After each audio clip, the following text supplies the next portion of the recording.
una sa lahat. Mga hahabol na makauwi kayong Semana Santa, dagsa pa rin sa mga terminal. Deadma kahit nagtaas pa ng pamasahe ang ilang bus. Sa gitna naman ng bakasyon ngayong Holy Week, magdamagang EDSA rehabilitation, aarangkada na ngayong gabi. Ang buong detalye sa mga balitang yan, alamin maya-maya lamang. Magandang gabi Pilipinas sa Frontline Tonight. 6 na taong gulang na batang lalaki sinaksak at binugbog sa isang bakanteng lote sa Navotas. Pagrarasyon ng langis dapat raw simulan para matipid at mapatagal pa ang supply ng bansa ayon kay Senador Win Gatchalian. Presyuhan ng LPG pumapalo na sa higit 1,500 pesos kada tangke. Mga opisyal ng Pilipinas nakipagpulong na sa ambassador ng Iran para sa hiling na iligtas na pagdaan sa Strait of Hormuz.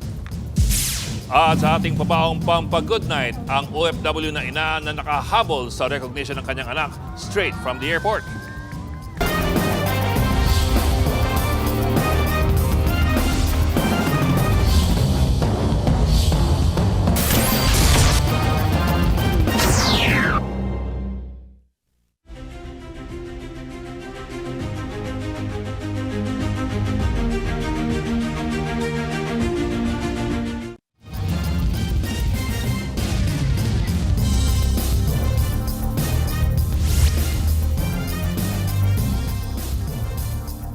Maraming humahabol sa biyahe ng mga barko sa Batangas Port pero naperwisyo ang ilang pasahero sa binook nilang online reservations.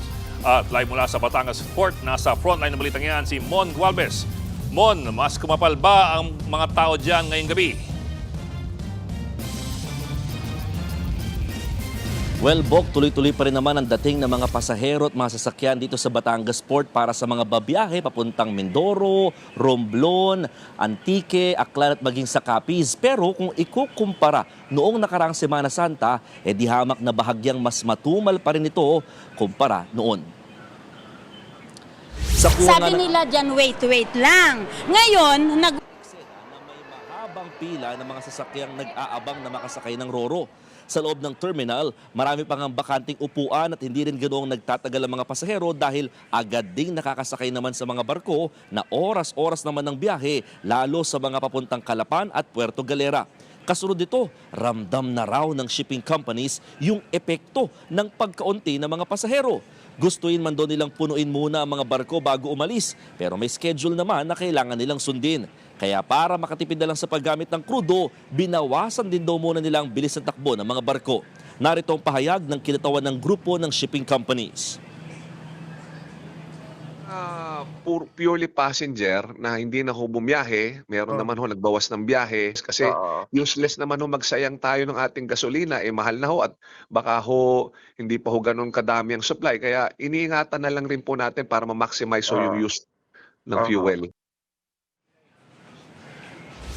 Bok, mabalik tayo dun sa bagong sistemang pinatutupad dito sa Batangas Port. Hati yung opinyon ng maraming mga pasahero. Ang ilan natutuwa naman dahil makatutulong daw ito sa kanilang pagbiyahe pero may ilan pa rin talaga na nalito at bahagyang na-disappoint dito sa naturang sistema.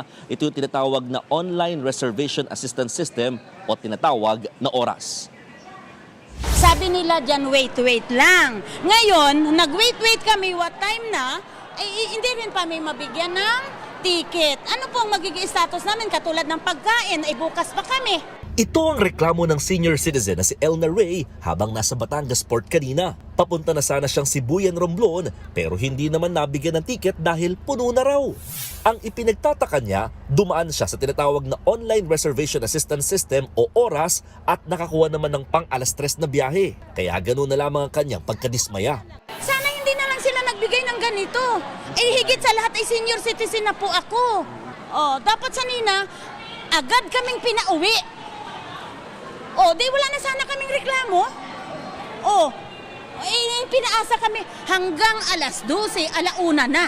Anong oras po kayo dumating dito? Alas 8. Tinanong namin ang shipping company kung anong nangyari. Paliwanag nila, nagkamali ng na-encode sa system. Dito sa system sa unahan, 2 barko po nilagay doon.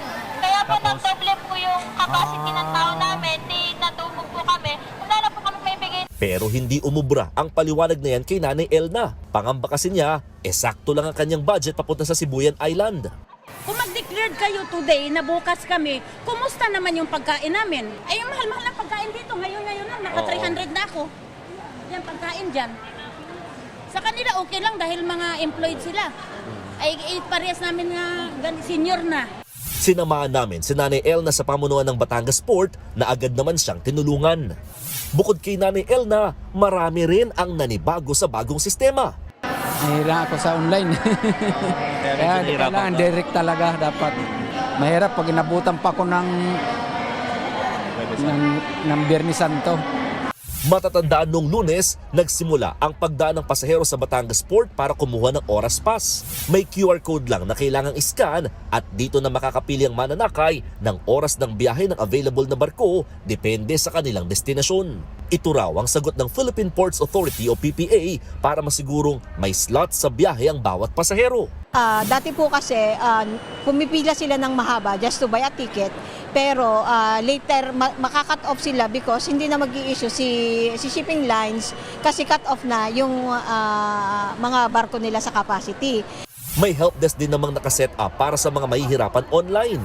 Simula noong Enero, dumoble ang dating 30 pesos sa terminal fee sa Batangas Port. Aprobado ito ng PPA para sa maintenance at upgrade ng pantalan. May panibagong dagdag na 30 pesos pa sa darating na Hulyo. Bukod pa ito sa pinayagang hanggang 20% pagtataas ng pasahe sa shipping companies. Aprobado naman ito ng Marina dahil pa rin sa malawakang oil price hike. Ito rin na nakikitang dahilan ng pamunuan ng Batangas Port kung bakit mas kaunti ang pasahero ngayon sa pantalan kumpara ng 2025. Ilang pila dati, talagang umaabot sila doon sa kabilang bound din. Pero ngayon, talagang wala kang makikita na pila ng sasakyan. Hindi naman alintana ng ilang pasahero ang taas pasahe. Para maka-unwind konting panahon. Siyempre sa panahon ngayon, puro problema eh. Kasi mainit po summer. Para mag-enjoy. Sakto naman ito, lalo't inumpisahan din ngayong Semana Santa ang pagkakaroon ng direktang biyahe mula Batangas Port papuntang bayan ng Pola sa Oriental Mindoro. Box sa pinakahuling bilang na inilabas ng Batangas Port Management, umaabot na sa mahigit 15,000 yung bilang ng mga pasaherong tumawid na dito sa Batangas Port. Mula yan sa kaninang hapon, iba pa o wala pa sa bilang na yan yung patuloy na dumarating ngayong gabi. Pero kung ikukumpara ito sa nakaraang Miyerkules Santo, malayo pa na umabot sa halos 29,000 na mahigit na bilang ng mga pasahero. Ang binabantayan lang ngayon ng pamunuan ng Batangas Port is yung posibleng pagdami pa ng mga pasahero o mga kapatid nating hahabol na makabiyahe ngayong gabi hanggang bukas ng umaga. Bok. Maraming salamat, Mon Gualvez.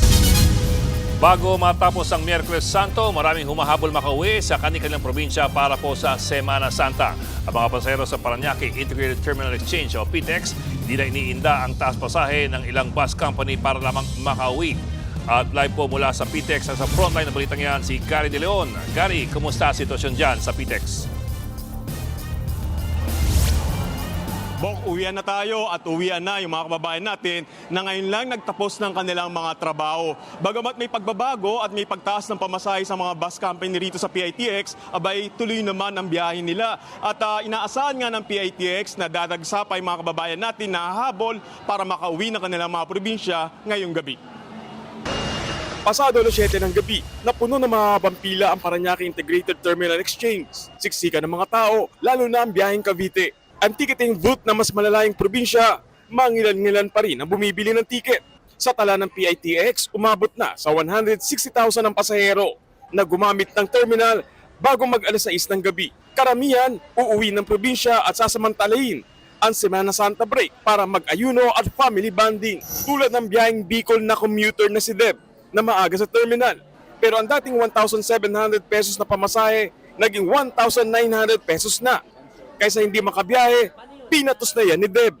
Gina-grab na namin kasi kailangan namin umuwi. Okay. Mas maganda ng Holy Week sa province. No choice na rin ang commuter na si Jessica na uuwi naman ng Daet, Camarines Norte. Nilabanan na niya ang 992 pesos na ticket na dating 850 pesos lang. Okay lang, basta makauwi. Kanina, muling nag-inspeksyon ng iba't ibang ahensya ng gobyerno sa terminal para silipin ang sitwasyon ng mga biyahero. Kabilang sa sinuri nila ang mga driver. They are subjected to drug tests and other physical tests para ma-check natin yung kanilang, if they are physically fit, tsaka mentally fit para mag-drive. Kasi ang dinadrive mo rito, hindi lang buhay mo, you're carrying and protecting the safety ng mga pasahero mo. And malaking obligasyon yon at responsibility sa mga drivers. Pati ang mga bus na babiyahe, tiniyak na nasa maayos na kondisyon. Nasita nga ng kawani ng Bureau of Fire Protection at Office of Transportation Security ang fire extinguisher na nakatali ng alambre sa bus. Sa ganyang siste kasi, mahihirapan ang pagresponde sakaling magka-emergency sa bus. Inaasahang lalampas sa 200,000 ang pasahero ng PITX ngayong Holy Wednesday. Taon-taon, yung Holy Wednesday, ito talaga yung pinakamaraming pasahero natin every Holy Week season. So inaasahan natin na dadagsain naman tayo ng mga pasahero ngayon. Fully booked na nga ang biyaheng Bicol, partikular na yung biyaheng Camarines Norte. Meron namang mga extra trip pero pahirapan pa rin daw ang pagkuha ng ticket. Medyo mahirap kanina. Ngayon ko lang ito nabayaran, pero kanina na kami nagpila. Mahirap sir kasi lahat fully book po eh. Ano po sabi sa inyo? Kanina kasi sir may nahanap ako ng extra bus. Sa kabila niyan, siniguro naman nila na nagagamit ng 1,300 special permits na ibinigay ng LTFRB.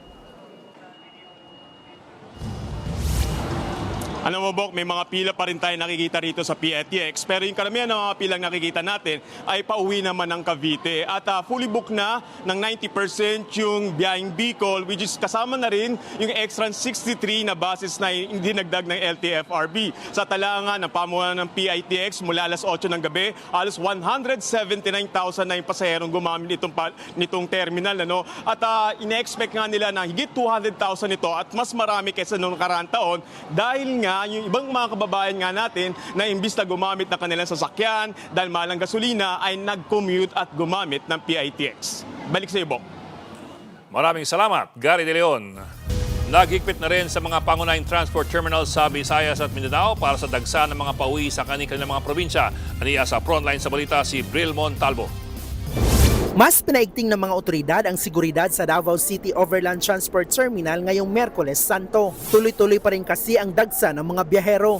Ayon sa pamunuan ng terminal, inaasahang aabot sa higit 80,000 ng mga biyahero ang kanilang inaasahan. Mas mataas yan kumpara sa nakaraang taon na 50,000 to 70,000. Nagsagawa ng surprise drug test ang mga tauhan ng PIDEA sa nasa 130 bus driver at mga konduktor sa terminal. Wala namang nagpositibo. Kasabay nito, nagbabala din ang terminal sa mga scammer na nagsasabing pwede raw magpa-reserve ng ticket. Wala po tayong reservation seat dito sa mga bus units natin. First come, first serve po tayo. Samantala, siniguro naman ang mga bus company dito na walang ipapatupad na taas pasahe sa kabila ng mahal na presyo ng petrolyo. Ganyan din ang sitwasyon sa bus terminal sa Cebu. Ayon sa Bus Terminals Administration ng Lalawigan, tinatayang aabot sa 50,000 ng mga biyahero ang daragsa sa mga bus terminals ngayong Holy Week. Humahaba naman ang pila sa mga terminal dahil sa kakaunting nag-avail ng advance booking online. Hindi rin naiba ang sitwasyon sa mga pantalan. Kaliwat kanan din ang mga biyaherong uuwi sa kanilang probinsya sa Visayas. Nakakalat din ang mga pulis sa lugar para sa kaligtasan ng pasahero. Nagbabala naman ang Cebu City Police Office sa mga pasahero na bumili ng ticket sa mga official toll booth para makaiwas sa mga scalper o nagbebenta ng mas mahal na ticket. Nagbabalita mula sa Frontline, Bril Montalvo, News 5. Balikan natin ang mga biyaheng Semana Santa sa NAIA. At live po mula sa NAIA Terminal 3, nasa frontline ng balitang yan si Camille Samonte. Camille, kamusta na ang dagsa ngayong gabi?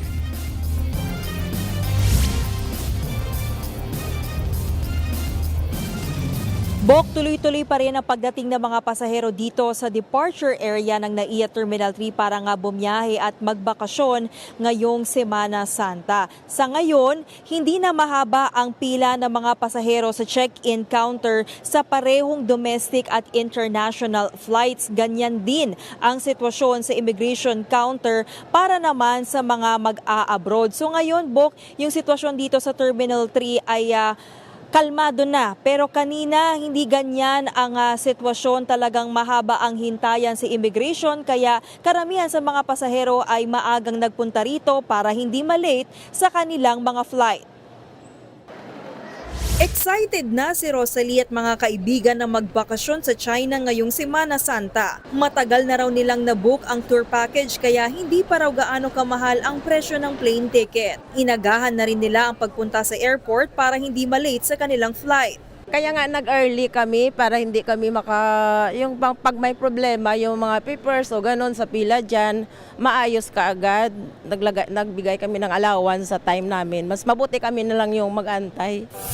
Si Paulo naman na papuntang Seoul, South Korea, tuloy rin sa kanyang bakasyon kahit na may agam-agam dahil sa krisis sa Middle East. Nauna na raw kasi ang mga kabarkada niya roon at hinihintay siya para sa kanilang tour. Baka matagalan na raw ang susunod nilang trip abroad lalo't mas mahal na ang plane ticket dahil sa jet fuel surcharge. Sayang po yung ticket saka parang last holiday na to I think kasi baka sa mga upcoming months medyo mahirap na. Baka mahal na.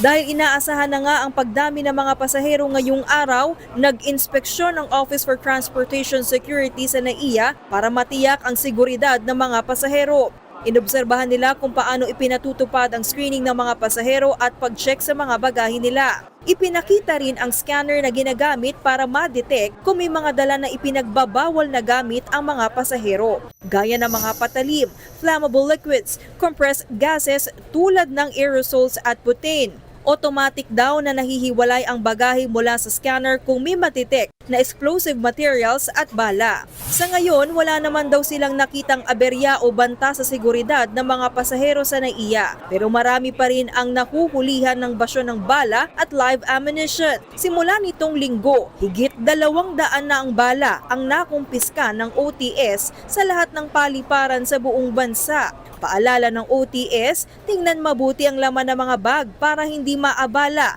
at madelay sa paglipat.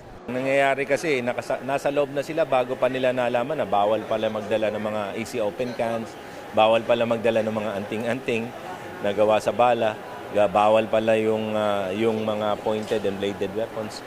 Kahapon lang nakumpiska sa isang babaeng pasahero sa Puerto Princesa Airport ang 2 M16 magazine at 65 piraso na live ammunition sa kanyang bagahe. Hindi siya pinayagan na makasakay ng eroplano.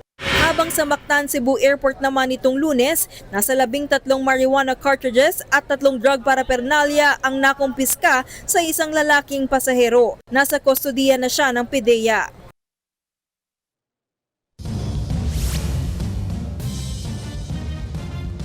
Bok, so far wala namang naulat na aberya at kanselasyon ng mga flight dito sa Terminal 3. Paalala pa rin ng mga otoridad sa mga pasahero na laging i-monitor yung flight advisory ng kanilang mga airline para updated sa kanilang status. Gayun din yung e-travel registration para mabilis ang proseso sa immigration.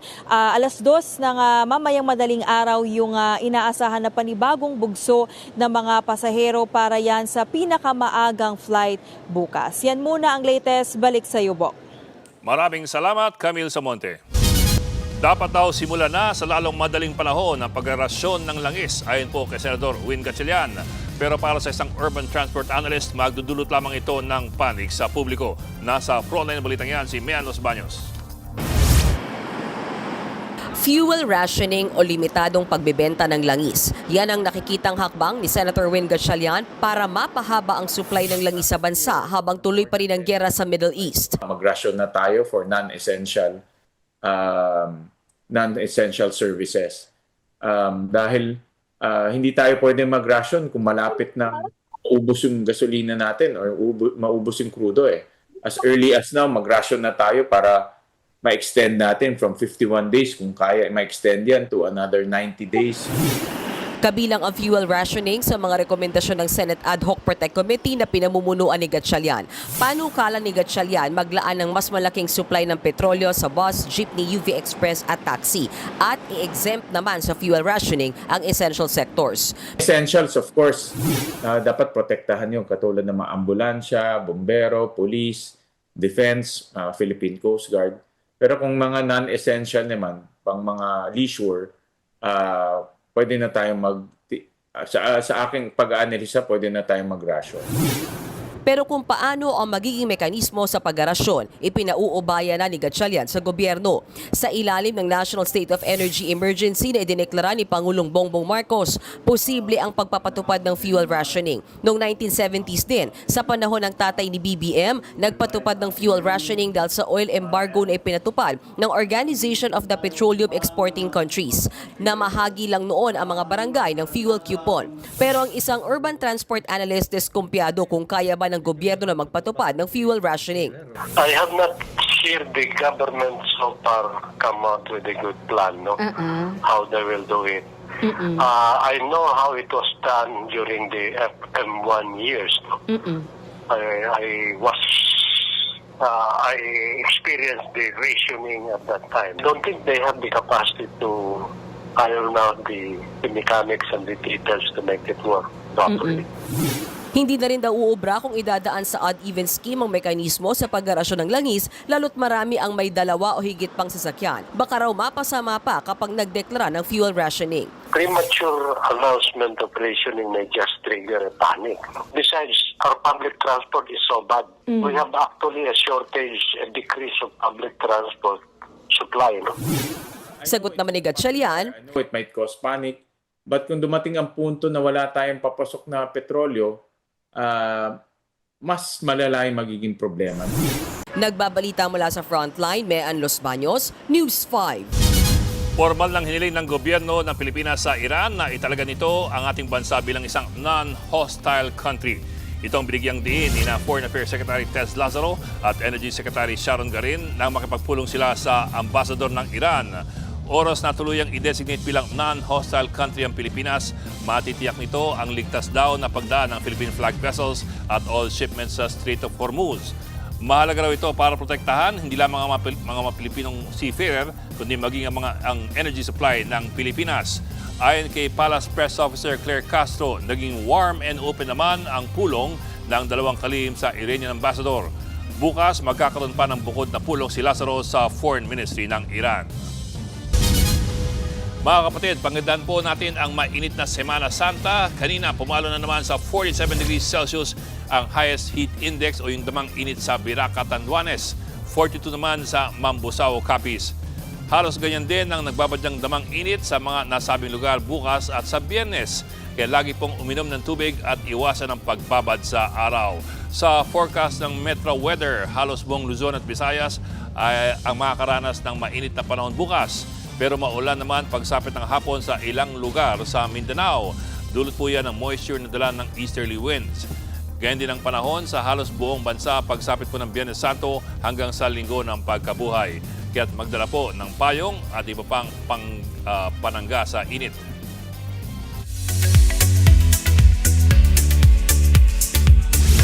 Showbiz Tonight na tayo. Simulan ng mag-ipon mga ka-Philo Iconics dahil muling magpapakilig ang South Korean group na Icon sa Pinas. Inilabas na nila ang kanilang poster para sa Icon Forever World Tour. At kabilang nga sa kanilang stops ang Manila. For now, wala pang detalye sa date at venue para rito. Pero ayon sa mga ulat, sina Jay, Song, Bobby at Chan lang naman ang magpe-perform. Hindi pa kasi tapos ang ibang member sa kanilang mandatory military service. Huling bumisita ang Icon sa bansa noong April 2024. Kilala ang grupo sa kanilang hits na Love Scenario at Rhythm Top. Panalo na naman ang mga Filipino engines. Nakijoin kasi ang K-pop group na ENHYPEN sa isang Pinoy dance trend. Naman na pero sabi mo sa akin umilit ka pa ng isa. Kung ganon, iinom mo na ngayon. Anong bakiro dyan sa boyfriend mo? Ako ang gusto mo, hindi mo mapipigil yun. At alam mo yun, sa kanya ka.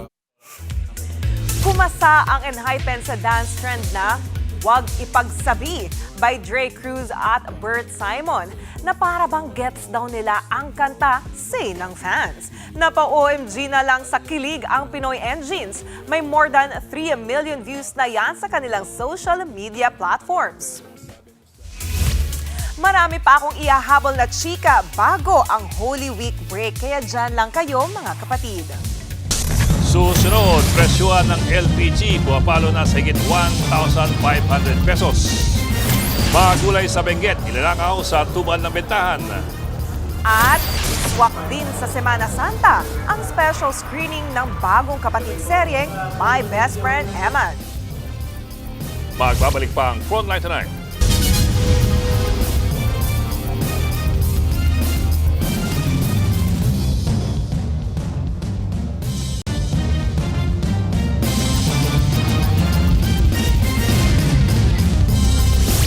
Ang inyo po nakikita ay ang live na kuha sa command center ng North Luzon Expressway. Nasa top left corner po ang Balintawak Toll Plaza kung saan maluwag at maikli lamang ang pila ng mga sasakyan.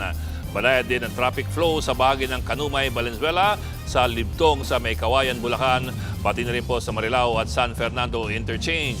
May konting build-up lamang po pagdating po ng mga motorista sa SC Tex Tarlac Toll Plaza. Hanggang 20 pesos ang taas presyo ng LPG ang bumulaga sa mga mamimili sa pagpasok po ng Abril.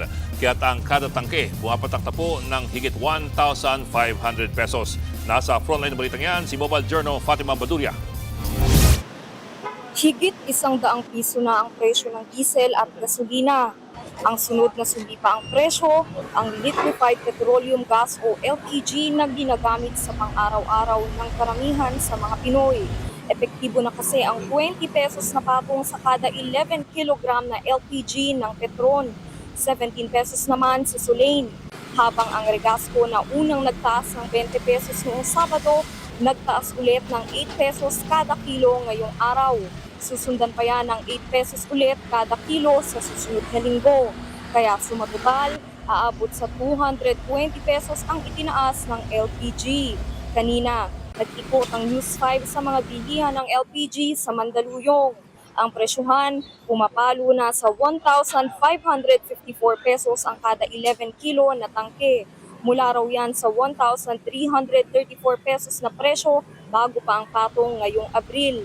Ang 7 kilo naman na LPG, 1,012 pesos na ngayon, habang 411 naman ang 2.7 kilo na gasol. Kaya ang gaya ni Gemma Magistrado na may-ari ng karinderya, umaaray na dahil wala na raw silang kikitain. Lugi pa nga raw kung tutuusin. Ma-survive lang yun, okay na sa akin.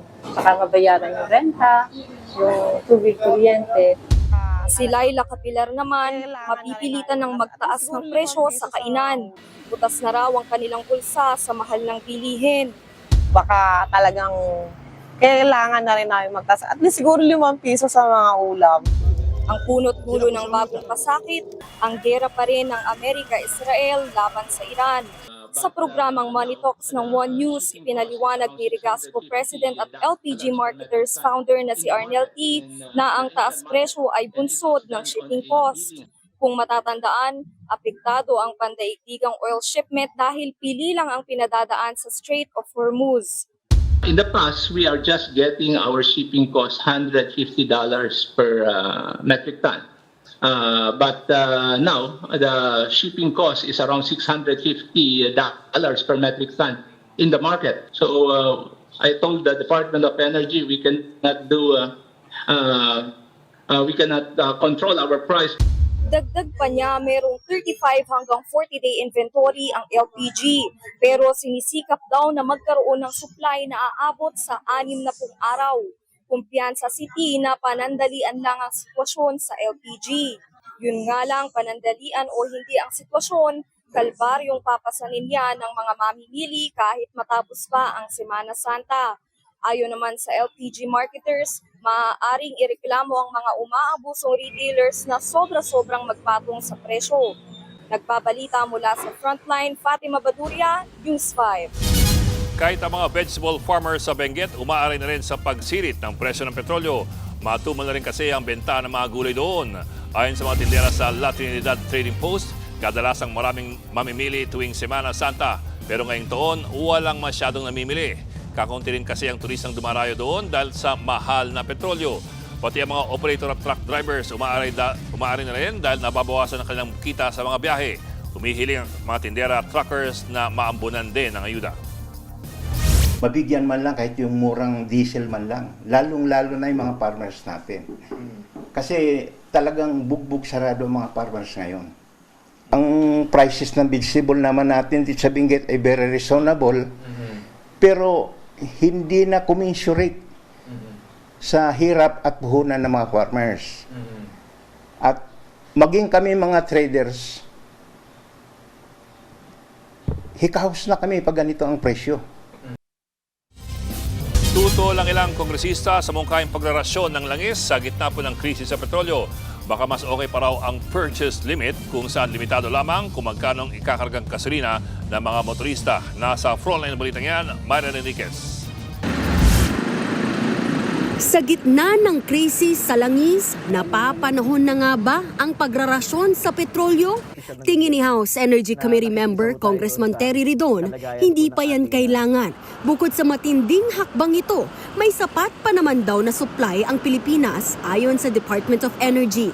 In other countries, yung pong pag-trigger ng rationing po ay pagka ang fuel supply po ay limited na to around 10 to 15 days, no? So atin po understanding, yung pong different types of fuel, mataas pa ho yung level po na meron po tayo. Kahit ang ilang kapatid nating motorista, malamig din sa mungkahing pagrarasyon. Hindi kami pa mapabor doon. Lalo na siguro yung mga yung ginagamit ng mga PNBS ba? O kaya yung mga ginagamit ng pasahero, sakyan, di ba? So, mas maraming di papabor dyan sa gusto ng gobyerno kung gobyerno man ang may gusto niya. Tingin ko po mas kailangan po ata pagtuunan ng pansin yung more of the pricing kesa po yung sa pagkocontrol ng consumption ng mga private owners. Ang mungkahi ni Ridon, pagpapatupad ng purchase limit. Ibig sabihin, limitado lang kung magkano ang pwedeng ikarga ng mga motorista sa mga gasolinahan. Meron tayo dapat, halimbawa, computation kung gaano ba kalaki yung talagang ginagamit halimbawa ng isang sasakyan on a week-to-week basis. Para, kumbaga, kung hindi naman niya kailangan mag-full tank that entire week, no? Pwedeng i-cap muna. Tingin naman ng Automobile Association of the Philippines, mas dapat unahin ang fuel security. Habaan natin yung fuel stock kung 45 days at sinasabi ni Presidente hanggang sa dulo ng June, baka 90 days is good security. Pwede rin daw suspendihin muna ang renewal sa registration ng mga sasakyan para makatipid. The LTO can reduce the registration para hindi na patakbo-takbo sa registration center na isuspend muna yung deadline ng registrations sa dadating na Abril, Mayo, June. Tapos mag-register niyo sila pag may panggasolina na tayo magpa-testing ng emission testing. Pero wala pong penalty sana sa late registration. Nagbabalita mula sa Frontline, Marian Enriquez, News 5.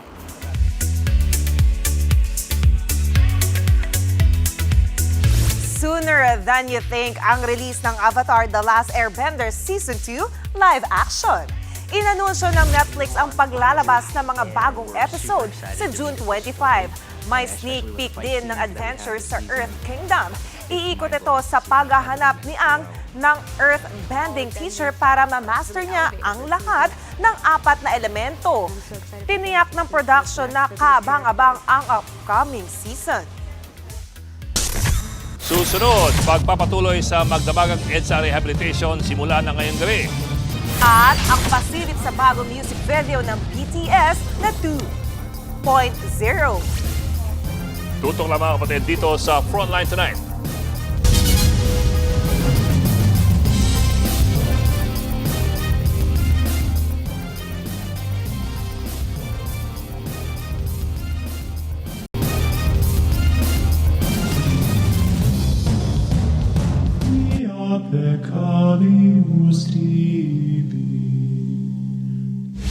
Tiyempo sa Semana Santa ang pagpapatuloy ng magdamagang EDSA rehabilitation ngayong gabi. Nakabantay sa gagawing pagkukumpuni si Dave Abuel. Dave, may mga silang bahagi na ba ng EDSA para sa EDSA Rehab? Bok, nandito nga tayo ngayon sa kahabaan ng EDSA southbound approaching Buendia. Sa ngayon ay maluwag pa ang daloy ng trapiko sa bahaging ito ng EDSA ngayong gabi ng Miyerkules Santo. Tinapat nga rin sa Semana Santa ang magdamagang EDSA rehabilitation para saktong mas kaunti ang mga motorista. Doon sa tanong mo kung may isinarabang bahagi ng EDSA para sa rehab, may ilang barriers tayo o may mga ilang barriers tayo nakita na ipinwesto doon sa outermost lane dito sa southbound approaching Buendia. Ito ay dahil kinukumpuni yung sidewalk sa bahaging ito. Pero hindi naman ito nakaka-apekto sa daloy ng trapiko. Sa bahagi rin ng Magallanes Flyover southbound, may isinara rin na mga parte sa starting ngayong April 1. Mismong si Public Works Secretary Vince Dizon ang nag-inspeksyon ngayong araw o ngayong gabi sa ilang bahagi ng construction o yung rehabilitation ng EDSA. Ilan sa nakatakdang silipin ang ginagawang sidewalk sa bahagi ng Estrella southbound o doon approaching sa may Buendia. Susundan naman niya ng pag-check sa EDSA Magallanes Flyover kung saan nakalagay o naglagay ng asfalto at nagsasagawa ng iba pang repair work. Pati ang lane marking sa Magallanes hanggang tramo ay i-check din niya. Ayon sa DPWH, sasamantalahin nilang gawin ang EDSA rehab ngayong Semana Santa para magtuloy-tuloy ito at matapos sa itinakdang timeline. Bok, ayon sa DPWH, ahead of schedule sila sa inilatag na timeline para dito sa Phase 1 ng EDSA Rehab. Target matapos ang Phase 1 ng EDSA Rehab sa July ngayong taon. Yan muna ang latest. Balik sa iyo, Bok. Maraming salamat, Dave Abuel. Nabulabog ng aksidente ang isang construction site sa Santa Cruz, Maynila. Bumagsak ang isang lifting basket at nabali pa ang ilang posting na damay sa disgrasya. Napatakbo ang mga naglalakad sa lugar. Sa inisyal na impormasyon, posibleng naputol ang kableng nagdudugtong ng lifting basket doon sa crane, kaya po ito bumagsak. Buhangin daw ang laman ng lifting basket na inaalam pa kung mula po sa ilang palapag. Isa ang nasugatan habang dalawang sasakyan ang nadamay. Siguro hindi nila nabigyan ng pansin na overlook lang, siguro hindi nila akalain or na over yung karga ng buhangin na hindi rin natansya yung bigat. Nagbigay na ng hanggang April 10 na ultimatum ang Department of Information and Communications Technology or DICT sa mga creator ng online game na Roblox para plansahin ang kanilang child safety measures. Pinulong hapon ng DICT ang ilang stakeholders at iba pang ahensya ng gobyerno kaugnay ng posibleng pagban sa laro sa Pilipinas. Kasunod ito ng mga natanggap na report tungkol sa ilang illegal activities ng mga mismong naglalaro ng Roblox, kabilang ang child exploitation. Ayon kay Renato Paraiso, ang direktor ng Cybercrime Investigating and Coordinating Center, kulang ang safety measures ng Roblox, lalo na po ang messaging function para protektahan ang mga bata. Nakikipagpulong naman ang creators ng Roblox sa ahensya sa April 7, 3 araw bago ang ipinataw na deadline ng DICT. Actually, kung ma-move or masususpend or talagang ililift natin yung execution ng ban nila on April 10 is totally dependent on the actions of Roblox. Sila ho ang may control do sa kapalaran nila dito sa Pilipinas. Abangan, inang OFW umabol sa recognition ng anak straight from the airport. At ang My Best Friend Eman, kumatok sa mga puso ng mga taga-Tondo, Maynila sa kanilang special screening. Tuloy-tuloy ang balitaan dito sa Frontline Tonight.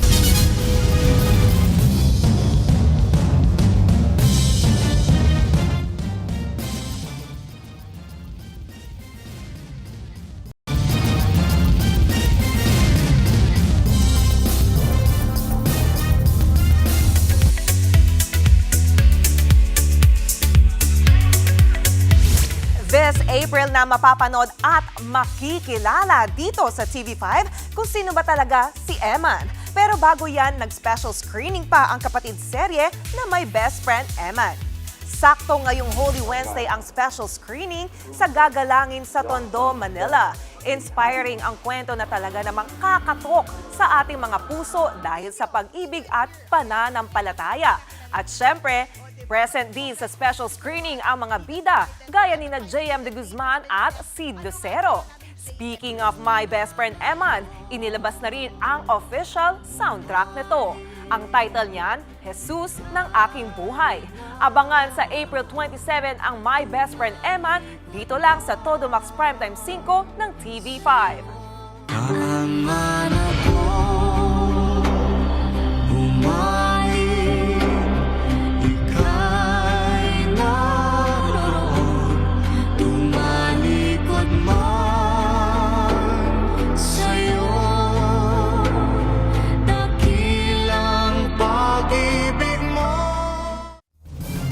Attention Army! May bagong ilalabas na music video ang global pop sensation na BTS.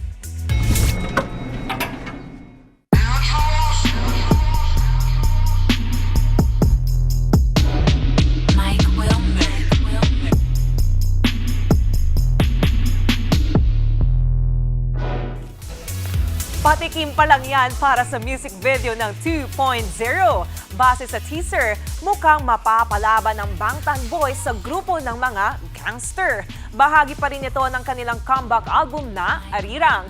Abangan kung kailan yan ilalabas. At yan ang latest and hottest sa Frontline Showbiz Tonight. Ako po si Jenny Alipon. Happy weekend mga kapatid.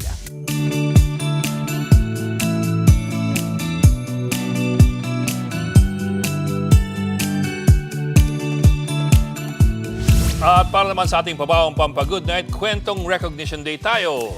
Home just in time ang isang inang OFW para sabitan ng medalya ang anak. Tinatawag na ang pangalan ng grade 7 student na yan para sa kanyang award. Sakto naman ang pagdating ng kanyang ina from the airport. Ayan, dala pa nga nito ang kanyang bagahe. Bunsong anak niya pala ang inawardan sa recognition. Baliwala ang pagod at sakripisyo ng OFW dahil sa achievement ng anak. Congrats po! Cute naman. Buti nag-hand carry lang siya. Malay mo, nandun lang sa baba ng stage, Sir Ed. Hindi, kita mo yung unan dito yes, sa oo Lego. nga. Oh. Naka-hoodie pa, oh. Oh, at least nakaabot, no? Parang pelikula. Ikaw ba, Sir Ed, may mga moments ka in time na parang may photo finish ka? Parang ganyan. Nakaabot ka. Parang ganyan, nagmamadali ka. Oo naman, meron naman. Like, pagpasok dito. Joke lang. Grabe ka, hindi mas maaga akong dumating dito kasi sa'yo. Oo nga pala. Nakalimutan ko yun. Pero yun, congratulations sa mga batang bagong graduate ngayon. Diba? Tsaka congratulations sa mga magulang. Yes. Diba? Na humahabol at nakakahabol at para masaksihan. At natataguyod ang kanilang mga anak. Yes. Okay, Holy Week na po. So, Johnny, ikaw ay magnilay-nilay at magsisisi yung mga kasalanan. Same to you, Sir Ed. Sa mga pang-aapi niyo sa... Anong... Wow nyo sa amin din. Namin sa iyo. Ayun, no, okay diba? yun. Sangayon ako doon. Sige po. So, don't forget, it's a Holy Week. So, take the time to reflect and to think about a lot of things. Yan po ang 45 minutong pag-image malagang headlines, balta at diskusyon para sa paghubog ng matalinong opinyon. Hanggang sa Lunes po, kami yung kapatid sa balta at sa public service. Ako po si Ed Lingao, walang iwanan sa Frontline Tonight.